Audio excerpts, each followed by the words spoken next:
এই পেঁয়াজ ক্ষেত গত বছর রোপণ করা হয়েছিল। হ্যাঁ, আপনি ঠিকই শুনেছেন, এই পেঁয়াজ গত বছর রোপণ করা হয়েছিল। আর আজ 2024 সালের 21শে ফেব্রুয়ারি তথা আজকে উত্তোলন করা হচ্ছে। এটি হচ্ছে রাজবাড়ী জেলার সবথেকে আগাম পেঁয়াজ বলে ধারণা করা হচ্ছে। এই পেঁয়াজের ফলন অত্যন্তই ভালো হয়েছে এবং বাজারেও রয়েছে এর গলাকাটা দাম। পেঁয়াজের বাজারেও বর্তমানে আগুন। এই যে বললাম এই পেঁয়াজটা গত বছর রোপণ করা হয়েছিল, এটি কিন্তু সত্য তথ্য। এই পেঁয়াজ লাগানোর আপডেট তথ্য কিন্তু আপনাদেরকে দিয়েছিলাম 2023 সালের 30শে নভেম্বর এই পেঁয়াজটা কিন্তু রোপণ করা হয়। আর এটি চলছে 24 সাল। অতএব বলতেই পারি যে এটা গত বছর রোপণ করা হয়েছিল। যদি 30শে নভেম্বর থেকে ধরি, ডিসেম্বর গেছে, জানুয়ারি গেছে 2 মাস, আর আজকে 21 তারিখ, প্রায় এক সপ্তাহ কম 1 মাস এই পেঁয়াজের বয়স হচ্ছে। তো এটি কি জাতের পেঁয়াজ সেটা আমরা জানবো। এটি হচ্ছে যিনি রোপণ করেছেন প্রায় 1.5 একর, অর্থাৎ 150% এই মাঠে বিভিন্ন ভূমিতে রোপণ করেছেন।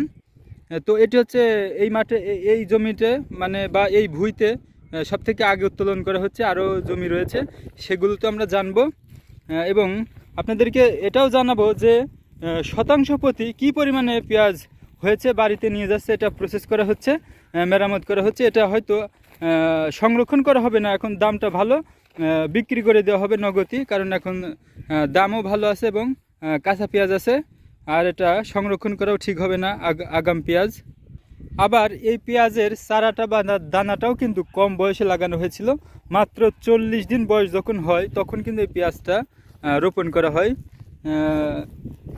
45 থেকে 50 দিন হলে কিন্তু পেঁয়াজের চারাটা রোপণ করে, বিশেষ করে 40 দিন পরে লাগাইলে একটু আগুরি হয়ে যায়।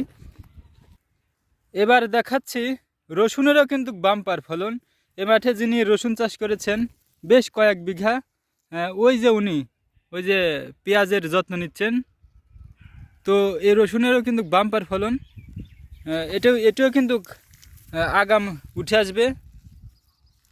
এই রসুনের গোড়ে যেই মূল রসুন বা ক্রন্দন, সেটি কিন্তু অলরেডি নামা শুরু করে দিয়েছে, খুব শীঘ্রই এটা উঠে আসবে। তো এটি বলছিলাম রাজবাড়ীর পাংশা উপজেলার বাবুপাড়া, সরিষা এবং কলিমোহর ইউনিয়নের মোহনা বলতে পারেন এই মাঠটি। এই মাঠে বেশ ভালোই হয়েছে। রাজবাড়ী এমনিতেই পেঁয়াজের জন্য সেরা এবং বিখ্যাত। তো এবার খুবই ভালো হয়েছে ফলন।